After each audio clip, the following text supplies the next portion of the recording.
दोस्तों नमस्कार।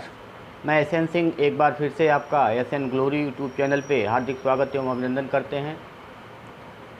DElEd second semester में प्रारंभिक शिक्षा के नवीन प्रयास जो सेकंड पेपर है उसमें भी, और जो आपका फर्स्ट पेपर है वर्तमान भारतीय समाज एवं प्रारंभिक शिक्षा, उसमें भी, दोनों में स्वतंत्रता प्राप्ति के पहले और स्वतंत्रता प्राप्ति के बाद जो भारतीय शिक्षा का इतिहास रहा है वो महत्वपूर्ण है, चाहे वो प्रथम प्रश्न पत्र हो या द्वितीय प्रश्न पत्र हो। बाकी जो बीएड फर्स्ट ईयर का समकालीन भारत में शिक्षा, उसमें भी ये महत्वपूर्ण स्थान अपना रखता है। तो आज हम उसी क्रम में, स्वतंत्रता प्राप्ति के पहले की बात हो रही थी, तो उसी क्रम में आज चर्चा करेंगे कि एडम रिपोर्ट क्या है, कब आया, कैसे आया, उसके क्या क्या सिफारिश थे, कौन कौन से सिफारिश उसके माने गए, उसने अपनी रिपोर्ट किसको सौंपी। तो ये सारी चीज़ों की चर्चा आज हम इस वीडियो में करेंगे। तो आइए देखते हैं एडम्स रिपोर्ट ये है क्या।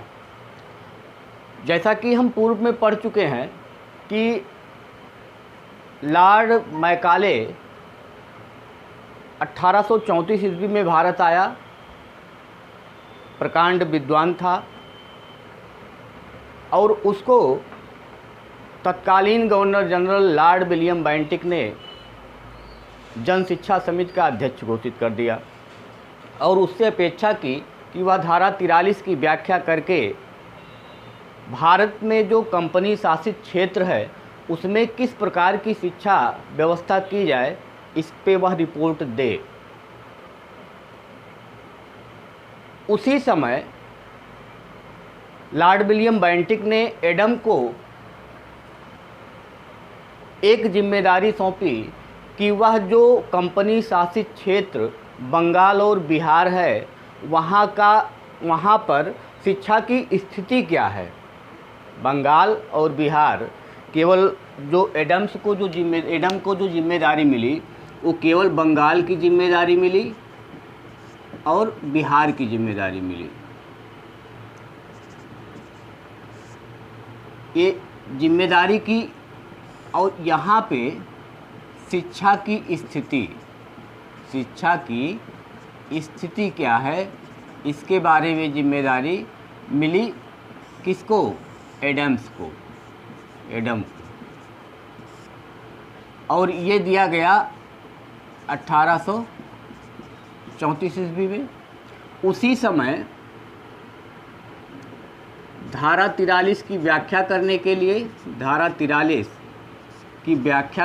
लिए और जो कंपनी शासित क्षेत्र है, कंपनी शासित जो क्षेत्र है, यहाँ पे शिक्षा की व्यवस्था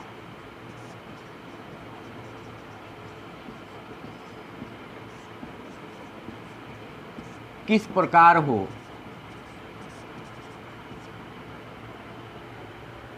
इसकी और इसकी दोनों की जिम्मेदारी दी गई लॉर्ड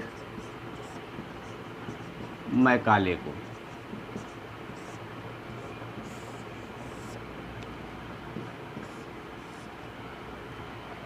तो आप देख रहे हैं कि सन 1834 ईस्वी में ही एडम को जिम्मेदारी सौंपी गई कि बंगाल और बिहार में देखिए शिक्षा की स्थिति क्या है, उसका आप सर्वेक्षण करके और उसकी रिपोर्ट तत्कालीन गवर्नर जनरल जो थे लॉर्ड विलियम बेंटिक, उनको सौंपा जाए।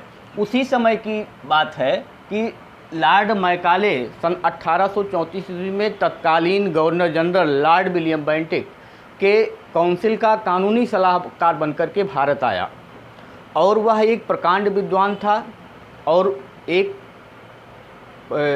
अच्छा वक्ता था। तो उसको लॉर्ड विलियम बेंटिक ने एक जिम्मेदारी सौंप दी कि उसको जन शिक्षा समिति का अध्यक्ष बना दिया।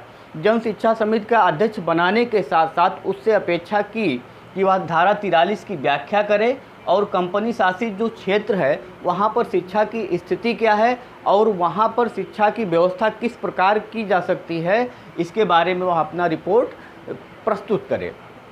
अब दो स्थितियाँ हो गई। अब यहाँ पे था क्या कि जो ये एडम था, ये प्राच्यवादी था, और जो ये लॉर्ड मैकाले था ये पाश्चात्यवादी था। एडम प्राच्यवादी यानी ये जो है भारतीयों का पक्ष लेता था, और ये जो था वो ब्रिटिश का पक्षधर था। इस टाइप से समझिए इसको कि प्राच्यवादी का मतलब भारतीयों के पक्ष में ये था, और पाश्चात्यवादी ये ब्रिटिश के पक्ष में था। ये प्राच्यवादी के पक्ष में इसलिए था क्योंकि यह जब आया भारत तो उस समय बंगाल में इसने संस्कृत और फारसी की शिक्षा ग्रहण की, और ये जब भारत आया तो इसको जो जिम्मेदारी सौंपी गई,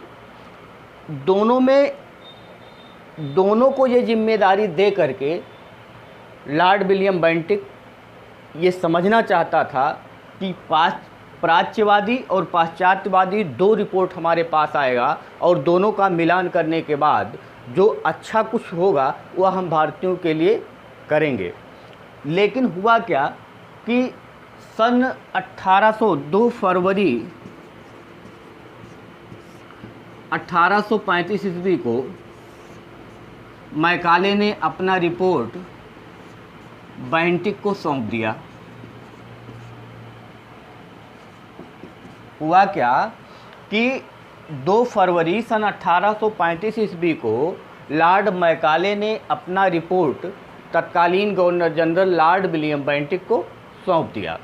सौंपने के क्रम में इसमें जो इन्होंने तर्क प्रस्तुत किए थे, वे तर्क जो है विलियम बेंटिक को बहुत अच्छे लगे, और अभी तक एडम ने अपनी रिपोर्ट प्रस्तुत नहीं की थी। तो ये तर्क इतने अच्छे लगे, लॉर्ड मैकाले ने जो भी तर्क दिए वो उसको इतना प्रभावित किए, इतना अच्छे लगे कि इन्होंने तुरंत इसको 7 मार्च 1835 को ही अपनी नई शिक्षा नीति की घोषणा कर दी, बिना एडम रिपोर्ट को देखे। फिर से एक बात समझ लीजिएगा कि सन 1834 में लॉर्ड मैकाले भारत आता है, जो तत्कालीन गवर्नर जनरल के काउंसिल का एक कानूनी सलाहकार बनकर के आता है। उसको जन शिक्षा समिति का अध्यक्ष बनाया जाता है, और उसको धारा 43 की व्याख्या करने की जिम्मेदारी देने के साथ साथ उससे यह अपेक्षा की जाती है कि वह तत्कालीन जो कंपनी शासित क्षेत्र है वहाँ पे शिक्षा की व्यवस्था किस प्रकार हो, वहाँ पर शिक्षा की स्थिति क्या है, इसके बारे में वह बतावे। उसी समय एक मिशनरी थे एडम, और एडम बंगाल में आए थे। बंगाल आने के बाद उन्होंने संस्कृत और फारसी की शिक्षा ग्रहण की थी, और उनका जो समर्थन था वह प्राच्यवादियों के पक्ष में था। तो तत्कालीन governor general Lord William Bentinck ने उसको भी जिम्मेदारी सौंपी कि वह तत्काल बंगाल और बिहार में शिक्षा की स्थिति का सर्वेक्षण करके और रिपोर्ट प्रस्तुत करे।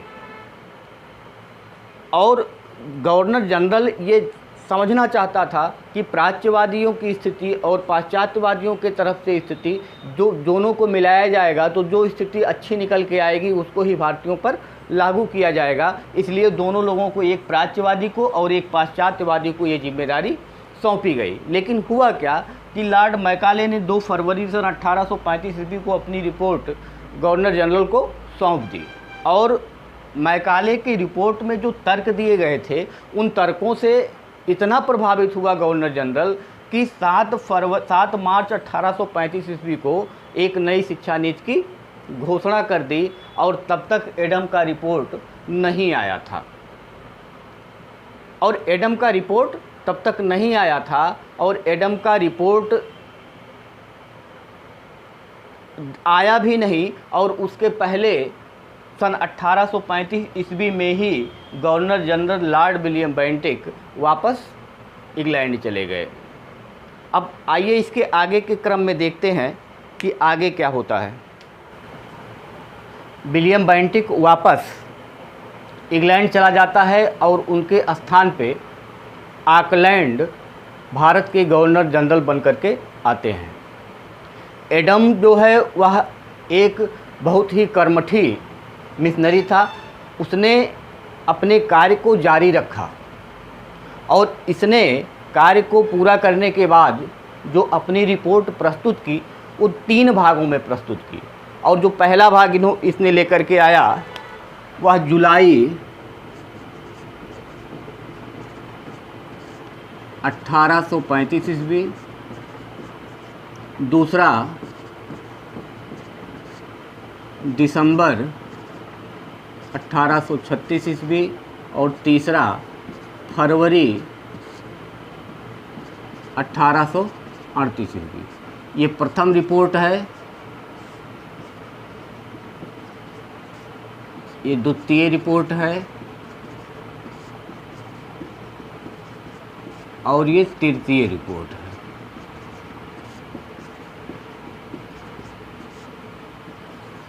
ये इम्पॉर्टेंट है, पूछा जाता है कि एडम ने अपना प्रथम रिपोर्ट कब सौंपा, एडम ने अपना द्वितीय रिपोर्ट कब सौंपा, एडम ने अपना तृतीय रिपोर्ट कब सौंपा, ये क्वेश्चन पूछा जाता है। तो एडम ने अपना प्रथम रिपोर्ट जुलाई 1835 ईस्वी में किसको सौंपा था? ये जो सौंपा इसको लॉर्ड ऑकलैंड को। तो प्रथम रिपोर्ट जुलाई 1835, द्वितीय रिपोर्ट दिसंबर 1836 और तृतीय रिपोर्ट फरवरी 1838 ईस्वी में लॉर्ड ऑकलैंड को इसने सौंपा।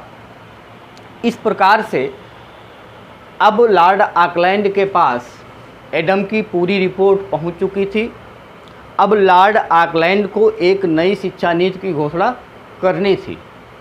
अब लॉर्ड ऑकलैंड ने क्या किया कि जो मैकाले का रिपोर्ट था, जो तत्कालीन governor general Lord William Bentinck ने नई शिक्षा नीति की घोषणा की थी और जो एडम रिपोर्ट था, इसके आधार पर अब उनको एक नई शिक्षा नीति की घोषणा करनी थी। उन्होंने किया क्या, इन तीनों रिपोर्टों का अध्ययन किया, उस नई शिक्षा नीति का अध्ययन किया जो विलियम बेंटिक ने प्रस्तुत किया था, जो जारी किया था। इस प्रकार से अब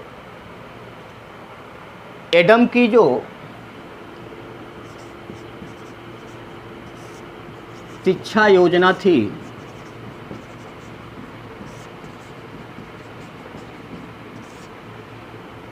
वो कौन कौन सी थी और किस प्रकार की थी, इस क्रम में अगर देखेंगे तो सबसे पहले जो पहली बात एडम ने अपनी शिक्षा योजना में कही थी, उसने कहा कि जो निस्यंदन सिद्धांत है, निस्यंदन सिद्धांत है, ये जन विरोधी है, ये जन विरोधी है, इसे लागू ना किया जाए, इसे लागू ना किया जाए।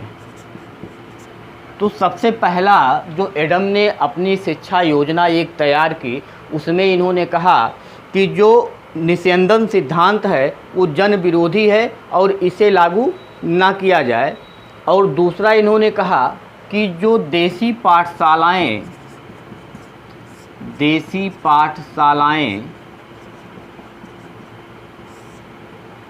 जैसे मकतब और मदरसे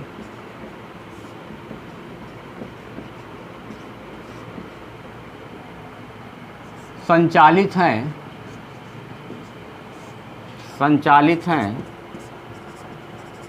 उन्हें बंद ना किया जाए, उन्हें बंद ना किया जाए। तीसरी बात इन्होंने जो की, उन्होंने कहा कि भारत में जन शिक्षा के विकास के लिए यह भी आवश्यक है कि जो तीसरा इन्होंने कहा, तीसरी बात इन्होंने क्या की, इसको देखते हैं कि भारतीय भाषा के माध्यम से शिक्षा, किस लिए जन शिक्षा के लिए।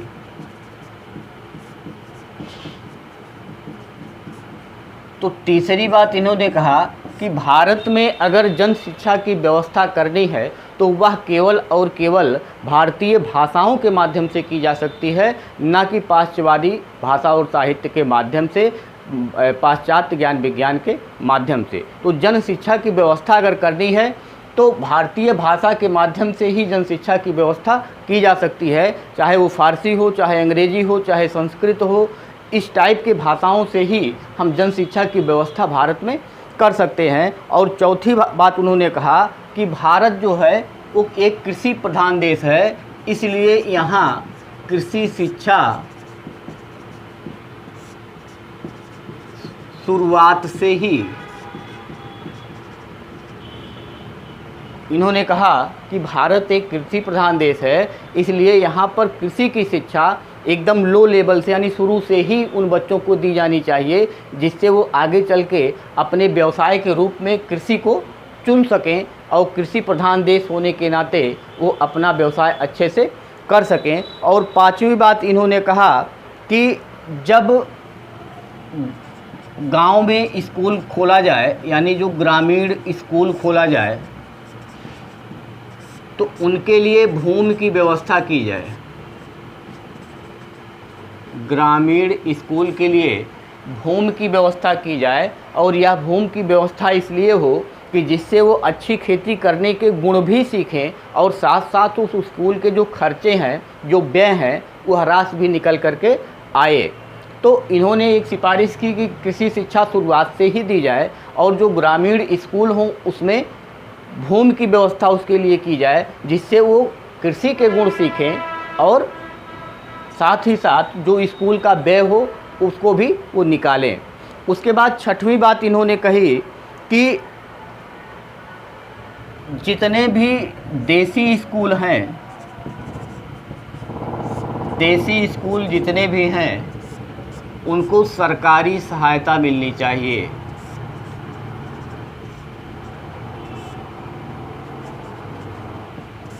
देसी स्कूल जितने भी हैं उनको सरकारी सहायता मिलनी चाहिए, अनुदान की राशि उनको मिलनी चाहिए, जिससे वो अपना स्तर बढ़ा सकें।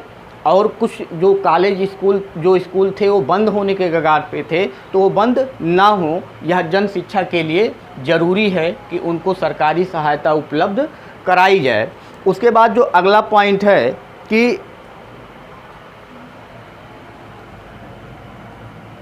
प्राच्य पाश्चात्य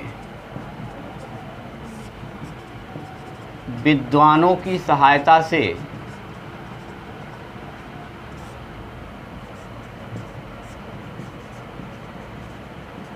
किताबें तैयार कराई जाएं। पाश्चात्य और प्राच्य दोनों विद्वान मिलकर के जो प्राच्यवादियों के बच्चों को, भारतीयों के बच्चों को जो शिक्षा देनी है उसकी किताबों को दोनों मिलकर के तैयार करें, जिससे उसमें जो कंटेंट हो वह अच्छा हो। तो ये 7वां पॉइंट था। 8वें पॉइंट में देखेंगे कि जो भी परीक्षाएं हों वो निर्धारित समय पर, परीक्षाएं निर्धारित समय पर हों। अगले पॉइंट में कहा एडम ने कि जो परीक्षाएं आयोजित की जाती हैं वह भिन्न भिन्न समयों पे ना हो करके एक निर्धारित समय पर ही हो, जिससे बच्चों को उसको तैयार करने में, परीक्षा के समय पाठ्यक्रम को तैयार करने में उनको आसानी मिले। तो इस प्रकार से ये 8 पॉइंट हुए। 9वें पॉइंट की ओर आइए देखते हैं कि 9वें पॉइंट में क्या है। फिर इन्होंने 9वें पॉइंट में कहा कि जो सरकारी शिक्षक हों उनके प्रशिक्षण के लिए नॉर्मल स्कूल की व्यवस्था की जाए, नॉर्मल स्कूल की व्यवस्था की जाए। और 10वें पॉइंट में इन्होंने कहा कि जो शिक्षकों का वेतन हो, शिक्षकों के वेतन में बढ़ोतरी की जाए, शिक्षकों के वेतन में बढ़ोतरी की जाए। उसके बाद 11वें पॉइंट पे इन्होंने कहा कि प्रत्येक ज़िले में एक निरीक्षक की नियुक्ति हो और जो अपने ज़िले के सभी स्कूलों का निरीक्षण करे, एक निरीक्षक की नियुक्ति हो। तो इस प्रकार से 11 पॉइंट में एडम ने अपने रिपोर्ट को, उसने जो शिक्षा नीति के बारे में अपना अनुमान लगाया, जो सर्वेक्षण किया, जो तर्क प्रस्तुत किए, उसको 11 पॉइंट में उन्होंने प्रस्तुत किया। और ये इन्होंने प्रस्तुत किया लॉर्ड ऑकलैंड के समक्ष।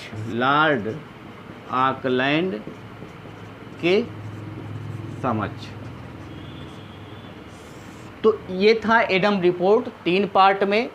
पहला रिपोर्ट जुलाई 1835 ईस्वी में, दूसरा दिसंबर 1836 ईस्वी में, तीसरा फरवरी 1838 ईस्वी में।